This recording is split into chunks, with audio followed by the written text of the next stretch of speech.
अस्सलाम वालेकुम क्लास। आज हम नेक्स्ट डिस्क्रीट स्ट्रक्चर का लेक्चर स्टार्ट करने जा रहे हैं, जो कि है inverse functions and compositions of functions. सबसे पहले हमने लास्ट लेक्चर में क्या देखा था, फंक्शन क्या होता है। इसी तरह से हमने फंक्शन में फर्दर दो किस्म के फंक्शन पढ़े थे, 1 to 1 और ऑन टू। हमने ये भी देखा था कि हमारे पास फंक्शन कॉरेस्पॉन्डिंग में ऐसे फंक्शन आते हैं जो 1 to 1 भी हो और ऑन टू भी हो। अब 1 to 1 कौन सा होता है, जिसमें हमारे पास एक एक लिंक बन रहा होता है सेट 1 का, और ऑन टू जिसमें हमारी पूरी की पूरी डोमेन कवर हो रही होती है और एक एक लिंक ही डेवलप कर रही होती है। अब इसी तरह से हमारे पास नेक्स्ट जो आज का टॉपिक है वो है इनवर्स फंक्शंस। सिंपल फंक्शन किस तरह से बनता है, जब दो सेट होंगे, पहले सेट का एलिमेंट प्रोजेक्शन करेगा या लिंक बनाएगा दूसरे फंक्शन के साथ, दूसरे सेट के एलिमेंट के साथ, तो वो फंक्शन है।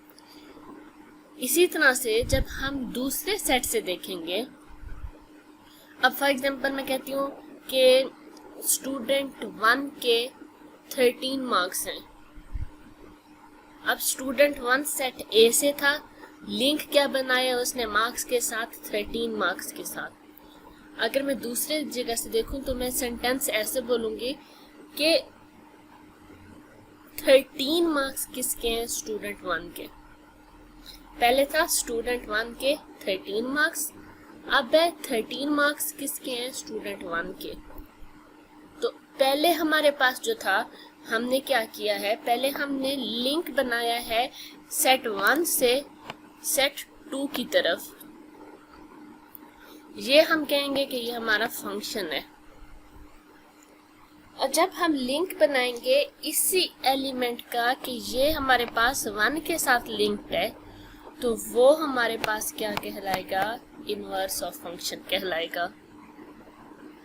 डेफिनेशन देखते हैं। Let F be a 1 to 1 correspondence. 1 to 1 correspondence का मतलब होता है ऐसा फंक्शन जो 1 to 1 भी है और ऑन टू भी है। From the set A to the set B, the inverse function of F is the function that assigned to element B belonging to B the unique element A in A such that, अब इसमें आपको समझ नहीं आई अगर, तो the inverse function of F is the function that assigned to element B belonging to B to a unique element A। अब हुआ क्या, हमारे पास सेट A और सेट B थे। सेट ए में मौजूद था ए और सेट बी में मौजूद था बी। अगर हम फंक्शन की बात करें तो हम कहेंगे कि एफ ऑफ ए हमारे पास जो कि सेट ए से बिलोंग कर रहा है, उसे हम वैल्यू असाइन कर रहे हैं बी की। ये फंक्शन है। लेकिन यहाँ पे हम इनवर्स की बात कर रहे हैं, तो इसलिए हमने स्टार्ट बात कहाँ से की, बी से, कि हमारे पास जो फंक्शन है उसमें एलिमेंट बी हमारे सेट बी का, ये हम इसे असाइन कर रहे हैं सेट ए का एलिमेंट ए। यानी अगर हमारे पास F of A equal to B है, तो इनवर्स फंक्शन हमारे पास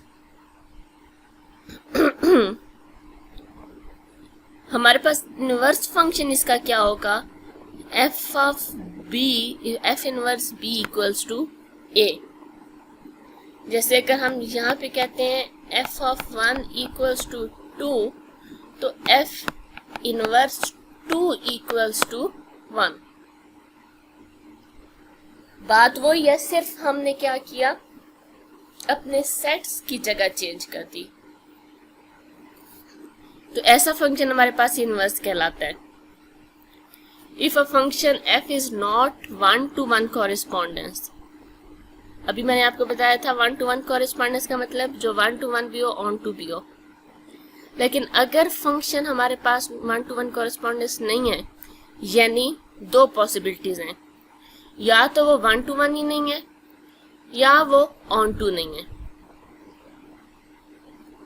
जो भी रीजन है, 1 to 1 नहीं या ऑन टू नहीं है, जो भी रीजन है, होगा क्या? अगर वो 1 to 1 कॉरेस्पॉन्डेंस नहीं है तो उससे हम इनवर्स जनरेट नहीं कर सकते। अब रीजन क्या है? If f is not 1 to 1, some element b in codomain is image of more than one element।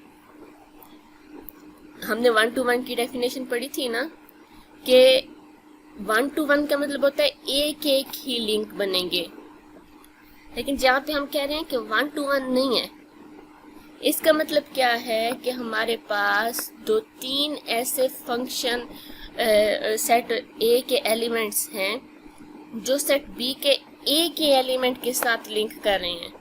हम कह सकते हैं 1 2 3 3 एलिमेंट सेट ए के और तीनों प्रोजेक्ट कर रहे हैं बी के साथ, तो ऐसा फंक्शन 1 to 1 नहीं है। अब अगर हम इनवर्स की बात करते हैं, ये फंक्शन तो बन सकते हैं, हम कह सकते हैं f(1) = b, f(2) = b, f(3) = b, लेकिन इनवर्स लेंगे तो हम f इनवर्स b इक्वल क्या करेंगे? वो तो 1 पे भी है, 2 पे भी है, 3 पे भी है। तो ये रीजन है कि हम अगर 1 to 1 ना हो तो उसे इनवर्स में नहीं लेके जा सकते। इसी तरह से if f is not on to for some element b in codomain, no element a in domain exists for which f of a equals to b। हमारे पास ऑन टू फंक्शंस हमने देखे थे। ऑन टू फंक्शंस कौन से functions होते हैं?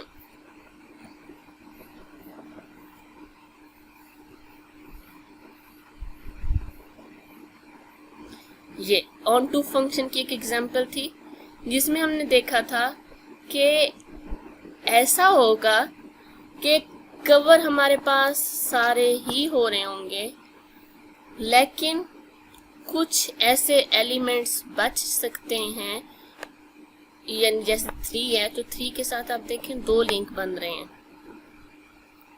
हमारे पास ऐसा फंक्शन ऑन टू और 1 to 1 कहलाता है, जिसमें जैसे कि ये है, इसमें देखें हमारे पास हर एक सिंगल लिंक बना रहा है और उसके साथ साथ सारे के सारे कवर हो रहे हैं।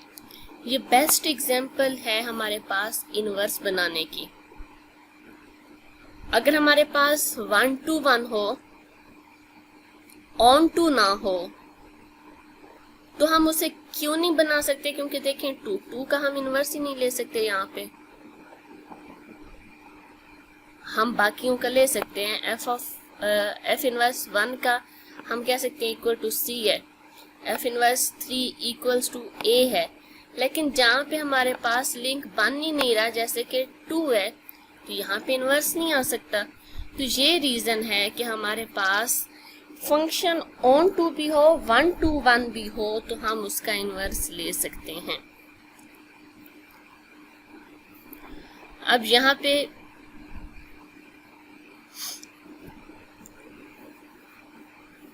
थ्रू डायग्राम उन्होंने ये चीज बताई है कि ये सेट A था, ये सेट B है। हम कहते हैं A हमारे पास इनवर्स ऑफ B की इक्वल है और B हमारे पास f ऑफ A की इक्वल है। सही है। जब हमारे पास हम कहते हैं B, क्योंकि B यहाँ का एलिमेंट है ना, हम यहाँ पे तो B को मेंशन नहीं कर सकते, B तो यहाँ का एलिमेंट है और हम चाहते हैं हम देखें B है किसकी इक्वल। तो पहले हमने जैसे देखा था f of A equals to B और f inverse B equals to A। अब B कहाँ पे पड़ा है? इस सेट में पड़ा है, तो हम equal to f of A लिख देंगे। अब A कहाँ पे पड़ा है? ये पड़ा है और इसकी इक्वल हम क्या लिख देंगे? f इनवर्स B लिख देंगे। सही है। तो ये हमारे पास हम डायग्राम के थ्रू अपने इनवर्स फंक्शन को यहाँ पे मेंशन कर रहे हैं। अच्छा, एग्जाम्पल एक देखते हैं। Let F B the function from A B C to 1 2 3। हमारे पास दो हैं सेट ए में हमारे पास ए बी सी है और सेट बी में हमारे पास 1 2 3 है। इस तरह से अगर आप डायग्राम की फॉर्म में बना लें तो आपको इजीली समझ आएगा। Such that F of A equals to 2, A 2 के साथ लिंक बना रहा है, F of B equals to 3 और F of C equals to 1 है। इज एफ इन्वर्टिबल, यानी क्या हम इसका इन्वर्स ले सकते हैं? And if it is, what is it's inverse? अगर हम इन्वर्स ले सकते हैं तो इन्वर्स होगा क्या? सिंपली है, इस पॉइंट ऑफ व्यू से देखें तो हमारे पास एफ इनवर्स 1 इक्वल्स टू क्या है? सी है। F inverse 2 equals to A है। F inverse 3 equals to B है। यहां से अगर देखें F inverse correspondence given by F inverse 1 equals to C, F inverse 2 equals to A. ये ना भी बनाएं, डायरेक्ट यहाँ से भी करें तो आप खुद ही देख लें। ये आपके पास इस तरह से है, F of A equals to 2। जैसे हम मैथ में अक्सर ऐसे करते हैं ना, लाइक ऐसे cos 60 इक्वल x, तो हम कहते हैं cos inverse x equal to 60। cos जब इधर जाएगा इनवर्स हो जाएगा। सेम इसी तरह से जब f ऑफ a इक्वल 2 है, इस f को हम इधर लेके जाएंगे तो ये बन जाएगा f इनवर्स और साथ में 2 और ये a अब इस साइड पे खाली बच गया। तो इस तरह से भी आप इजीली इनवर्स ले सकते हैं। इसके बाद हमारे पास है F of G. F of G कब यूज होगा? जब हमारे पास एट अ टाइम दो फंक्शंस होंगे, दो प्रोजेक्शंस होंगे। अब इसमें डेफिनेशन जैसे उन्होंने की है, लेट जी भी क्या है? फंक्शन है। From A to set B, G हमारे पास ए टू बी है। ए टू बी हमारे पास कौन सा फंक्शन है? G. And let F B the function from set B to C, और बी टू सी हमारे पास फंक्शन यूज हो रहा है एफ का। The composition of function F and G denoted for all a belongs to a by f of g is defined by।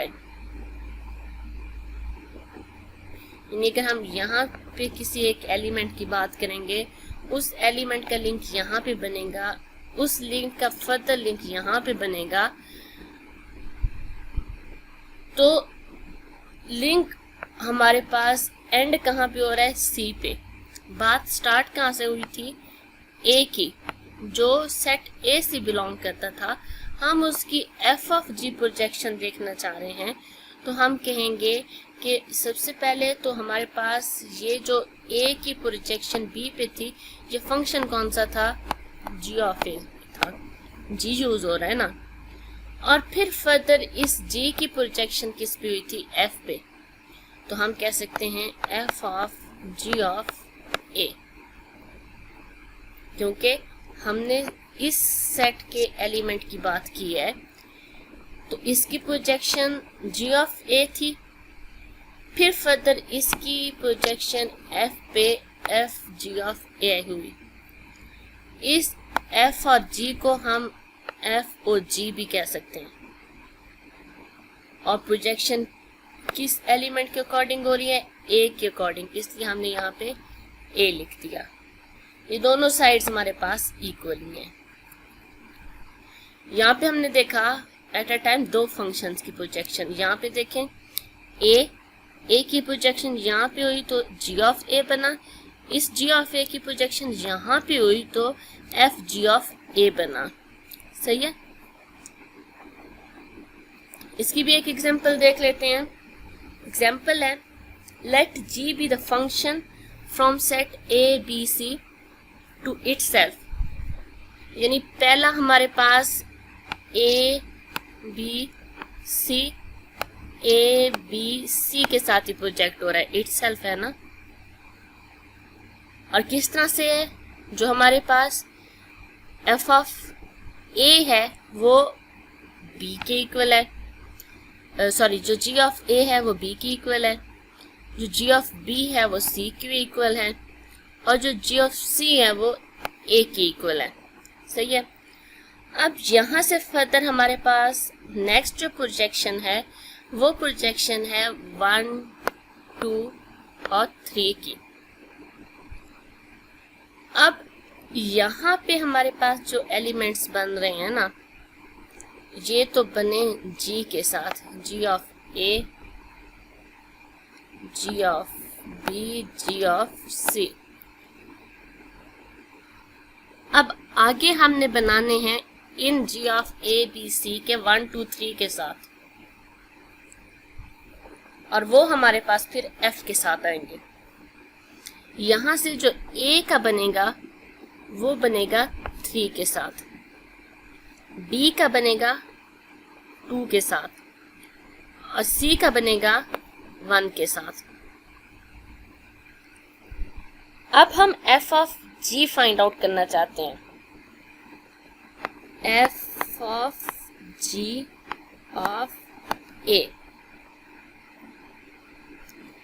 सबसे पहले देखें जी of ए जो है वो किसके इक्वल है?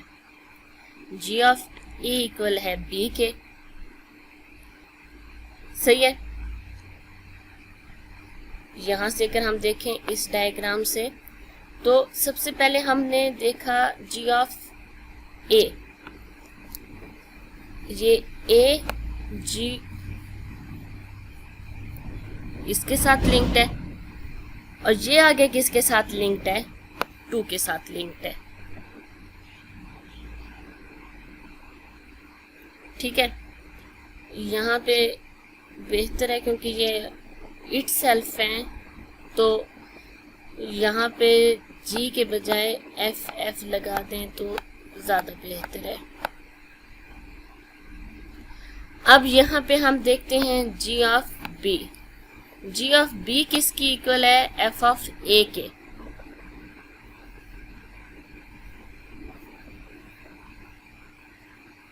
एक second, G of B F of A की इक्वल ही था। जी ऑफ बी इक्वल था सी के, और सी किसकी इक्वल है? सी यहाँ पे देखें 1 के। तो ये स्टेटमेंट बनेगी जी ऑफ बी सी के और सी 1 के।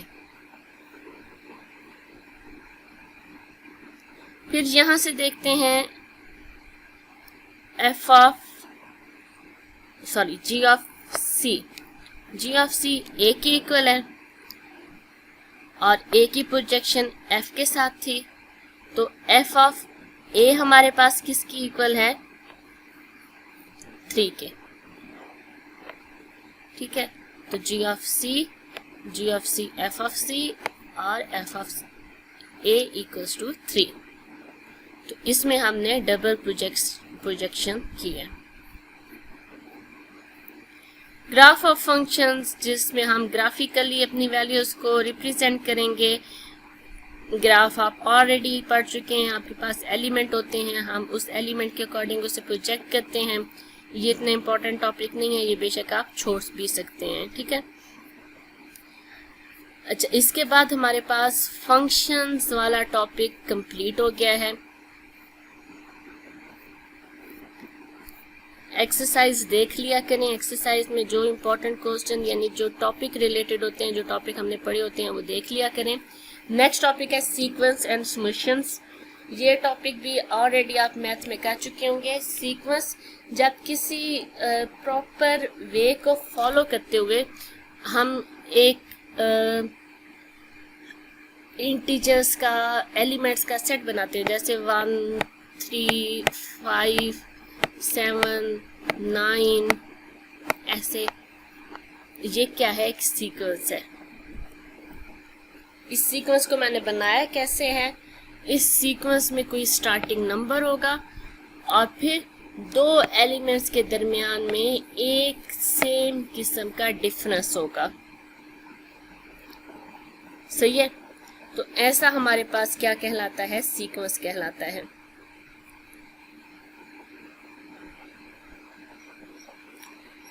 अच्छा, अब इसी तरह से हम डिफरेंट किस्म के सीक्वेंसेस को देखेंगे।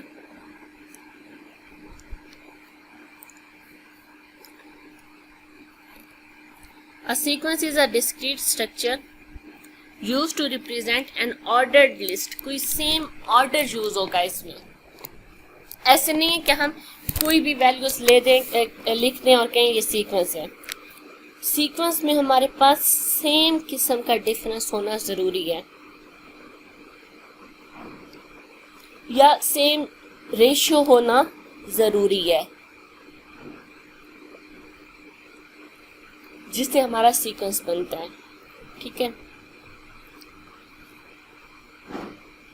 अब जैसे यहाँ पे उन्होंने एग्जांपल दिया, consider the sequence a of n, यानी हमारे पास n की वैल्यूज हम चेंज करते जाएंगे और a ऑफ n है किसकी इक्वल 1/n के।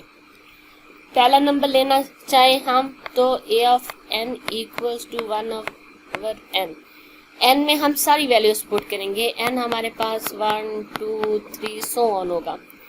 जब हमने इसमें 1 पुट किया तो 1/1 क्या आया, 1 आया।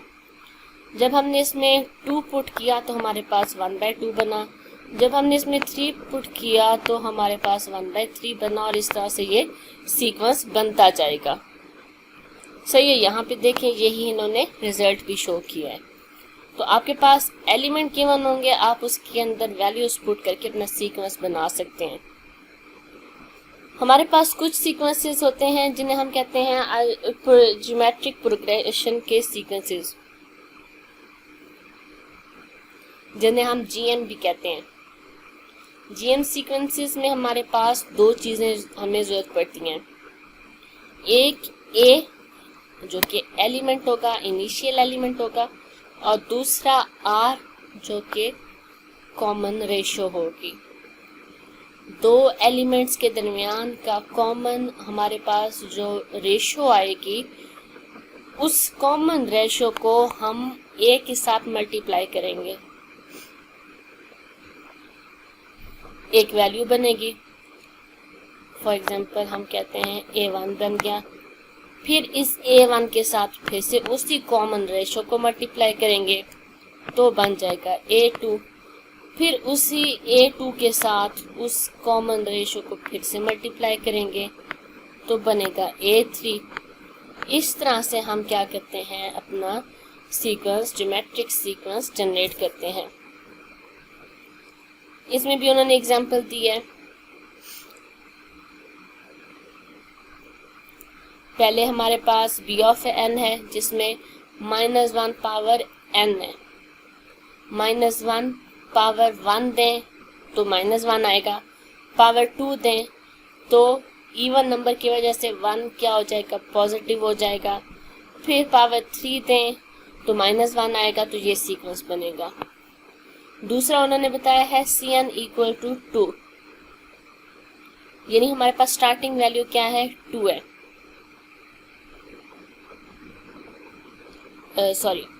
2.5 पावर n है। इसमें अब हमने वैल्यूज पुट करते जाना है। स्टार्ट करेंगे हम 0 से, 5 power 0 something power 0 equals to 1, और 1 मल्टीप्लाई 2, पहली वैल्यू हमारे पास आई 2। अब हम पुट करेंगे n की पावर 1, 2.5 पावर 1, 5 × 2 आंसर आएगा 10। इस तरह से हम इसमें डिफरेंट वैल्यूज पुट करते हुए अपना सीक्वेंस बना सकते हैं। ठीक है, नेक्स्ट अरिथमेटिक सीक्वेंस है। अरिथमेटिक सीक्वेंस में जैसे ज्योमेट्रिक सीक्वेंस में हमें ए यानी इनिशियल वैल्यू और कॉमन रेशो की जरूरत थी, इसी तरह से अरिथमेटिक के अंदर भी हमें इनिशियल टर्म ए और कॉमन डिफरेंस डी की जरूरत होगी। हर बार पे हम उस डी को ऐड करते जाएंगे। जैसे फॉर एग्जांपल डी हमारे पास है 2 और इनिशियल वैल्यू है हमारे पास 7। 7 + 2 9, 9 + 2 11, 11 + 2 13। ये हमारा सीक्वेंस बनने लग गया है। सही है, तो अरिथमेटिक प्रोग्रेशन में हमारे पास हमें डी की जरूरत होती है। ज्योमेट्रिक प्रोग्रेशन में हम मल्टीप्लाई करते हैं, अरिथमेटिक में हम एडिशन करते हैं।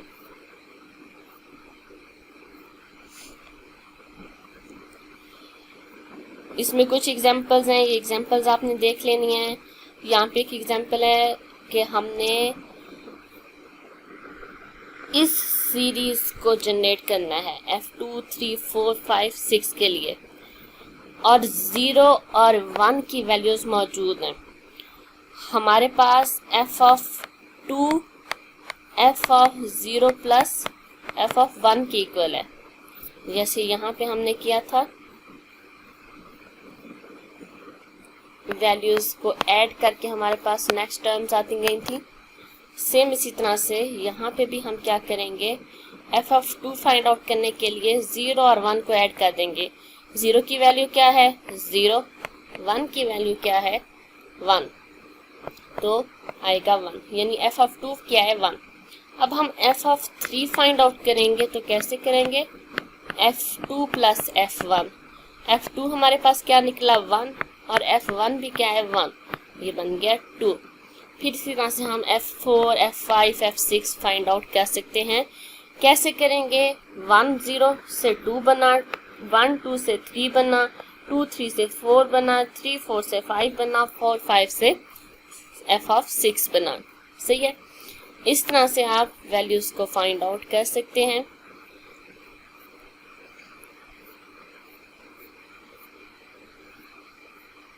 ये सारा टॉपिक आपने एक बार देख लेना है। और छोटी सी आपके पास असाइनमेंट है, समीशंस का टॉपिक ये वाला जो है यहाँ से स्टार्ट हो रहा है। ये समीशंस वैसे क्या होते हैं, sum of all values. Sum up यानी हमारे पास अगर 1 3 5 7 एक सीरीज थी, तो इस पूरी सीरीज को अगर हम सम अप कर देंगे तो वो हमारे पास क्या कहलाएगा, समीशन कहलाएगा। सीक्वेंस के हर एलिमेंट को जब हम ऐड करते हैं तो वो समीशन कहलाता है। सीक्वेंस में जितने एलिमेंट्स होंगे उन तमाम को ऐड अप कर दिया जाता है तो समीशन बनता है।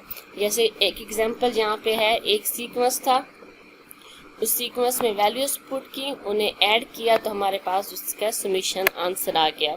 ये एक टॉपिक आपका जितना आगे छुट्टियां हैं आपने इसे देखना है और ये समीशन वाला टॉपिक आपने एज असाइनमेंट अपना कंप्लीट करना है। ठीक है, ये चैप्टर 2 में यही टॉपिक्स हमने पढ़ने थे, सेट्स, फंक्शंस, सीक्वेंस और समीशंस।